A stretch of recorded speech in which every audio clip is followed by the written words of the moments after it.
second rounders in this draft? All right. So, what's up, y'all? Welcome back to Pro Pels Talk. We're live here on StreamYard. First time we've ever done this. So, shout out Elliot Clough for pitching this to us. He does Pelicans Plus. Anyways, wanted to get on here, and I wanted to talk about today with Ross of I think people are automatically like saying that we're going to trade this pick if it's not top 4, and I don't think that's a great way to look at it. People think that we can turn this pick and another pick and other picks and players into a Bradley Beal or some of those guys. Ross, small market teams have to build through the draft. What are your thoughts? Well, yeah, I mean, I agree to a certain extent that they have to build through the draft. I mean, I think everybody has to build through the draft. You can't. It's not unlike other sports. It's the cheapest labor you're going to get. So if you nail especially once you get into that 7, 8, 9, 10, mid first round, if you can nail something in there, you've got cheap quality labor that you can keep around for a while. I wholeheartely disagree that we're going to trade this pick if it's not in the top 4. I actually see a little bit of potential value for when you talk about the guys that, who are some of the guys that keep getting brought up in free agency, right? People want Duncan Robinson, guys shooters. I think there's actually a few similar-ish players that are going to be in that, 8, 9, 10, 11, 12 range. I think that there's opportunity there just to go ahead and stay where you're at. And I don't know how much weight those picks carry at this point in the draft. Like, so let's just say we stay at 10. Well, what kind of value? That's right. Like, you're not going to, it's valuable to you because you own it. But right. Is it really valuable to someone else that's thinking about giving up a star? Because if you're just moving that player for a run of, if you're moving that for a run of the mill veteran, well, does that move the needle much? Right. So I don't know. I mean, it's always a pie in the sky, right? Like, oh yeah, we're going to move the 10th pick and the Lakers pick next year or whatever. I mean, I just don't see those deals. I hope they happen. Let me back up. If we can package this pick and another pick and go get a star, well, try to do it without. I just don't think that's there. I think that's unrealistic. You think it's unrealistic for somebody like just say, I don't know, just say Bradley Beal. Like, I don't even think a top 4 pick even moves the needle for Bradley Beal, because you have to get, as we talked about this all year. What did the Brooklyn Nets give up to go get James Harden? They gave up multiple picks. They gave up Karis LeVert, Allen. Like, they gave up like pretty good pieces as well. The Pelicans, if you wanted to go for Bradley Beal, what could you honestly give up? And like, I already know your first 2 names will be Nickeil Alexander-Walker and Jackson Hayes. And then what? Yeah, I mean, you just load up a bunch of picks. I don't think I'm of the theory, and I have been for a while, that trade is just not going to happen. Let's talk about some small market teams that have done very well, right? Obviously, the Golden State Warriors, when they had the Thompson, Draymond Green, Curry draft, like that was unbelievable. But then you have like the Nuggets. They had MPJ, they had Jokic, and they had Murray. That was really good over 4 or 5 years. Let's talk about Memphis, who I think Jaren Jackson, I think Ja Morant, like they have something going on. Even, let's talk about. But they're a good example though. Let me just stop you right there. Yeah, they're a really good example because that's a team that everybody in our, a lot of Pelicans fans always look at and say, well, they're not. We feel like we're better than Memphis. We're not. We're not right. better than Memphis. And if you look at how Memphis did it, right, you hit on Jaren Jackson. Obviously, Ja Morant was second pick in the draft. I mean, even Jackson, I think, was pretty high. Like maybe 4th or 5th or something like that. But look at the other guys contributing for him this year. Desmond Bane had a TCU. He was a guy that we liked last year. Yep. A shooter, played a ton. Grayson Allen, Xavier Tillman. They've got a team. I mean, and now they have some other good players in there too, right? Right, but they've got the nucleus right there. And not all of those picks were top 2 picks. Not all of those picks were guys that you got in the first couple, top 3 picks. Right. There's value, incredible value in being able to hit. It's hard, but if you can land something in that 8 to 10 range, and I just feel like this year, of the type of players that the Pelicans are, or at least we're hearing they're going to pursue, right?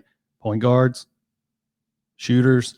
I think there's some of those type of, even some all around type players that are going to be available 8 to 12. This doesn't feel like, going back to your original question, I don't think it matters. Like, look, if we land in the top 4, we're all going to be excited as shit. Right.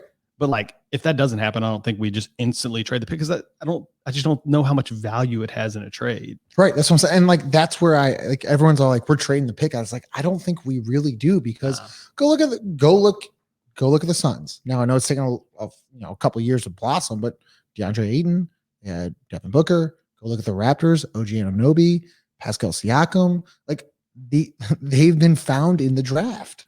And so, like, for you to say, like, yep, we're trading this pick, like, I wouldn't necessarily say that you're trading the pick. So, I hope we obviously land in the top 4 today, but if we get 10, do you really think that moves the needle for any team? Like, oh, I want the number 10 pick overall.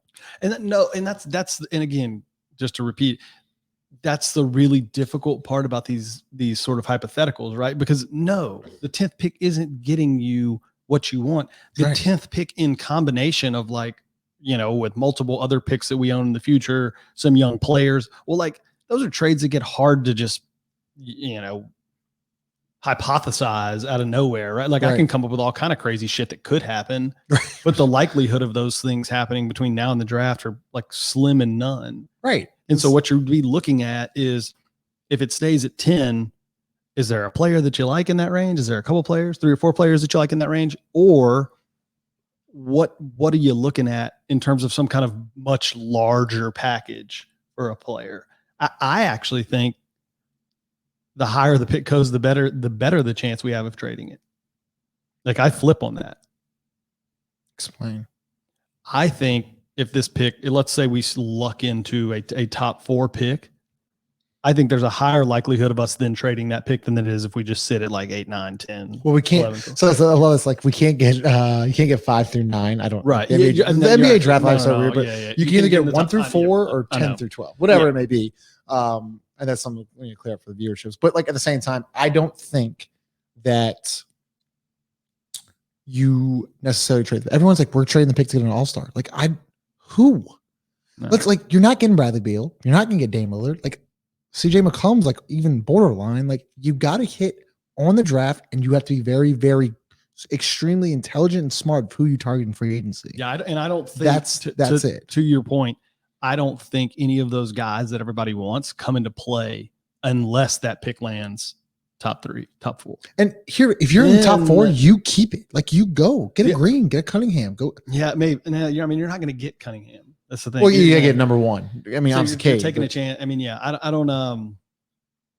I think, like I said, my opinion is that if the pick lands that high, there's a better likelihood of it getting traded, because then I think people are going to be more willing to listen to a deal, and it's going to be easier to package things together, because the teams, right, that have these players that we're looking at, they're going to be more intrigued by the 4th pick, the 3rd pick, than they would be at the 10th. So just say, I don't know how it happens, so get the number 3 overall pick, and your choices are Jalen Green, Jalen Suggs, or trade.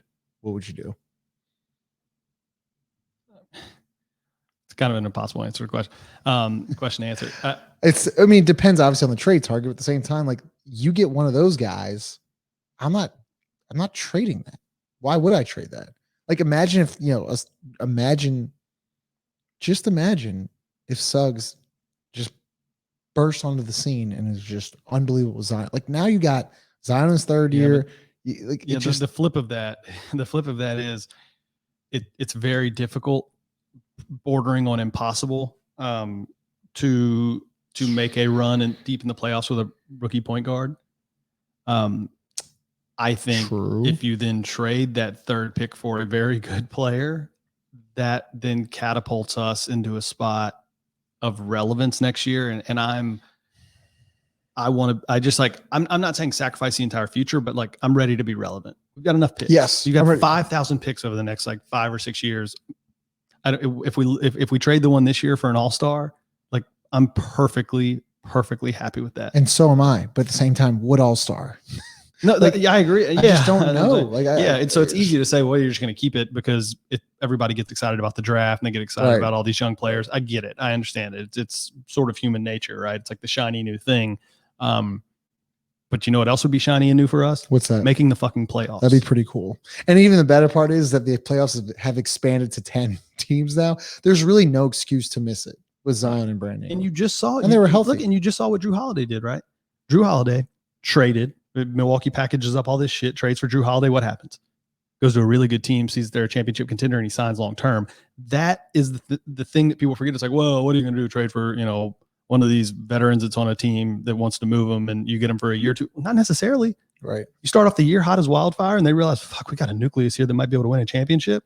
That's when you start talking about now you've got a long term thing, and you become a destination. Zion is, Zion and BI are so young still. Like those guys aren't. That to me is the route, right? Like if we hit in the draft, great. I mean, that's like I said, I started off this thing by saying cheap labor is the best labor, right? And you only get that through the draft.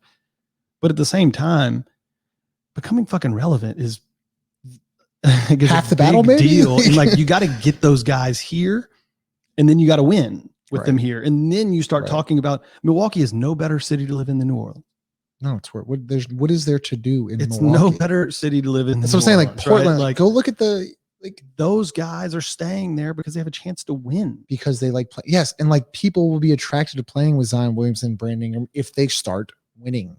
That's why winning is everything. So exactly, if this pick lands in the top 4, I think you absolutely trade it. I think if it stays at 10, you keep it. I rest my case. Kind of like it. But at the same time, does a top 4 pick, does that? I mean, you're still packaging a player. Yeah. You're still packaging a player. Right. You got to package a Hayes. You got to package a Null. You got to package Kyra. Give somebody else something else. Yeah. I still really like Kyra. I'm still high on Kyra. Anyways, this is kind of a little bit of a test run, but this is a lot of fun.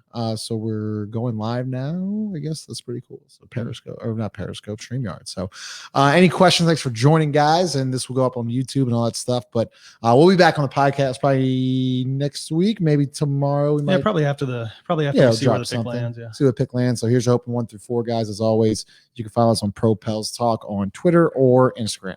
We'll talk to y'all later.